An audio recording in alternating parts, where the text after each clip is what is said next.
తమ పెండింగ్ బిల్లులు చెల్లించాలని డిమాండ్ చేస్తూ అసెంబ్లీ ముట్టడికి బయలుదేరిన తెలంగాణ సర్పంచుల సంఘం జేఏసీ నాయకులను అరెస్ట్ చేసిన పోలీసులు. డీజీపీ ఆఫీస్ నుంచి రవీంద్ర భారతి సిగ్నల్ మీదుగా దూసుకొస్తున్న సర్పంచులను అడ్డుకుని అరెస్ట్ చేసిన పోలీసులు. జేఏసీ అధ్యక్షుడు సుర్వి యాదయ్య గౌడ్ తో సహా పలువురు సర్పంచులను అరెస్ట్ చేసిన పోలీసులు.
చెలో అసెంబ్లీ సమావేశానికి ఎమ్మెల్యేలు అందరు రావడం జరుగుతుంది. కావున మా పెండింగ్ బిల్లులు ఇవ్వాలని మేము సంవత్సరం నుంచి ఏడుస్తున్నాం. మా తాళ్లు పోయినాయి, మా పుస్తలు పోయినాయి, మా సొమ్ములన్నీ పోయినాయి. ఇప్పటి వరకు కూడా ఎక్కడ స్పందిస్తలేరు. అయినా మేము గుడికి పోయి మొక్కినా కానీ గుళ్ళ కూడా అసలు పోలీసులకు మాకు సంబంధమే లేదు సార్. పోలీసులు మా ఎంబడి ఎందుకు ఉంటారు? మేము ఎక్కడ పోయినా మా ఎంబడి ఎందుకు పడుతున్నారు? మేము ఇప్పటి వరకు కూడా సంవత్సరం నుండి మేము ఏం తినాలి? వాళ్ళ భార్య పిల్లలు లేరా? వాళ్ళ ఆడోళ్ళు కాదా? వాళ్ళ కుటుంబం లేదా? వాళ్ళ ఊర్లోకి వెళ్ళి పుట్టలేదా? ఇవాళ ఊర్లలో పోయి చూస్తే ప్రతి ఒక్క అభివృద్ధి కనబడుతున్నది. ఇవాళ ఊర్లలోకి వెళ్ళి వస్తేనే ప్రతి ఒక్కరు కనబడుతుంది. మీరు ఏ రూట్స్ రేపు ఎలక్షన్లోకి వస్తారు? మా బిల్లులు చెల్లించేదాకా మేము సర్పంచ్ ఎలక్షన్లు పెట్టనియము. ఫస్ట్ ఆఫ్ ఆల్ మా బిల్లుల సంగతి ఏంటి సార్? మేమేం చేసుకొని బతకాలి? మా పైసల సంగతి ఏంటి? ఎంపీలు దుమ్ము పట్టిపోతున్నాయి సార్. మా ఎంపీల ప్రకారం చేయండి సార్. మా చేసిన పనికి ఇవ్వండి సార్. మీకు అక్రమంగా అడుగుతలేదు కదా సార్. మీ సంవత్సరం గెలిచిండ్రు, ఏ పథకం కూడా లేదు. కనీసం సర్పంచులు గుర్తుకొస్తలేరా?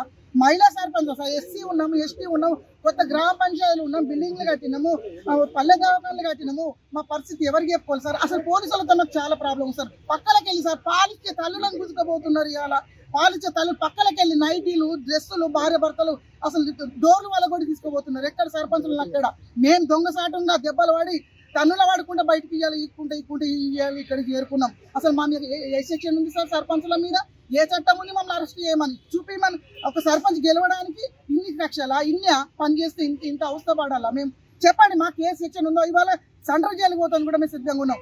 ఇక్కడ పురుగుల మంది రాయి చచ్చిపోతాను కూడా సిద్ధంగా ఉన్నాం. ధైర్యం చేసి అయ్యా ముఖ్యమంత్రి గారు, మీరు ఇచ్చిన హామీలతో మేము కొట్లాడతలేం. అన్ని ప్రజలు గమనిస్తున్నారు. మాకు 20 సంవత్సరాల పరిపాలన కోసం నువ్వు అన్ని చేసినావు. గతంలో ఇప్పుడు ఏ సర్పంచ్ వచ్చినా మేము గెలవనీయం, ఊర్లకి అడుగు పెట్టనీయం. మా బిల్లులు ఎలక్షన్లో వద్దు, ఎలక్షన్ కోడ్ అనేది జరగొద్దు. ఇంకా సంవత్సరం చేసుకో. మా బిల్లులు చెల్లించినాకనే నువ్వు ఎలక్షన్లో కోడ్ వేస్తానికి మేము సిద్ధంగా ఉంటాము. ఎంత దూరమైనా ఏడికైనా. ఇన్ని రోజులు మేము మహిళా సర్పంచ్ కదలలే. మమ్మల్ని గొంతు పట్టేసిరు, మమ్మల్ని తొక్కేసిరు, మమ్మల్ని మధ్యరాత్రి తాళాలు వేసుకొని పోతున్నారు ఎక్కడికక్కడ. ఏంది సార్ మేము ఇప్పుడు జీప్ ఎందుకు ఎక్కాలా సార్? మమ్మల్ని పోలీసులు ఒక్క మా మీద చేస్తే ఇప్పుడే తక్షణమే ఎక్కడ ఏం చేసుకుంటాం. వాళ్ళకి మాకు ఎలాంటి సంబంధం లేదు. పోలీసులకు మాకు ఏం పని సార్? మాకేం మా ఎంబడి ఎందుకు పడుతున్నారు? దమ్ముంటే నువ్వురా మా సర్పంచ్ మా మీటర్ అట్టు, ప్రెస్ మీటర్ అట్టు మమ్మల్ని పిలిపి మేము ముఖాముఖి కొట్లాడదాం. కానీ ఈ మధ్యలో వీళ్ళేవారు సార్? నువ్వు పని చేయించుకో, కానీ మా దగ్గర తోలకు మేము వాళ్ళని కూడా పట్టుకుని కళ్ళ ఎక్కడ లేని విధంగా అభివృద్ధి పనులు అవుతున్నాయి అనే దానికి డంపింగ్ యార్డ్లు, శ్మశాన వాటికలు, రైతు వేదికలు, అదే విధంగా క్రీడా ప్రాంగణములు, ఏ ఊళ్ళో చూసినా ట్రాక్టర్లు, అదే విధంగా అనేక అభివృద్ధి సంక్షేమ కార్యక్రమాలు నిర్వహించింది 2019 నుంచి 24 వరకు చేసిన సర్పంచులే అనే దానికి నిదర్శనం ఏ పల్లెకు పోయినా కనపడతాయి. కాబట్టి అనేకమైన ఇబ్బందులతో సర్పంచులు అనేక మంది అప్పు సప్పు చేసి గ్రామాలను అభివృద్ధి చేస్తే ఇవాళ మేము సంవత్సరం కాలం పాటు ఈ ప్రభుత్వం చుట్టూ మా బిల్లులు అని అడుక్కునే విధంగా మేము తిరుగుతున్నా గానీ ఈ ప్రభుత్వం స్పందిస్తలేదు. అనేక సార్లు అనేక ఎమ్మెల్యేల నుంచి ఎంపీడీ దాకా వినతి పత్రాలు ఇచ్చినాం. అధికారులకు ఇచ్చినాం, ప్రజాప్రతినిధులకు ఇచ్చినాం, ముఖ్యమంత్రికి ఇచ్చినాం. అదే విధంగా ముఖ్యమంత్రికి 2 సార్లు ఇచ్చినాం, బట్టి విక్రమార్క సార్కి 2 సార్లు ఇచ్చినాం, సీతక్కకి 5 సార్లు ఇచ్చినాం. అనేక సార్లు వినతి పత్రాలు ఇచ్చినా మా బాధలు చెప్పినా పట్టించుకోవడం లేదు అనేది మేము అమరవీరుల స్థూపం కాడ నిరసన వ్యక్తం చేస్తే మమ్మల్ని మాట్లాడొద్దని మా గొంతు నొక్కేసేటట్టు అరెస్ట్ చేశారు. అదే విధంగా మేము సర్పంచులం ఈ గాంధీ మార్గంలో శాంతియుత కార్యక్రమాలు నిర్వహించినాం. మా పెండింగ్ బిల్లు పట్టించుకోరని ముఖ్యమంత్రి ఉన్న సచివాలయంకు పోయి వేడుకుంటే ఆ రోజు మమ్మల్ని అరెస్ట్ చేశారు. ఈ అరెస్టులతో మమ్మల్ని ఇబ్బంది పెడుతున్నారు. అదే విధంగా ఈ ప్రభుత్వం పట్టించుకోవట్లేదని గవర్నర్ గారికి కూడా వినతి పత్రం అందజేసినాం.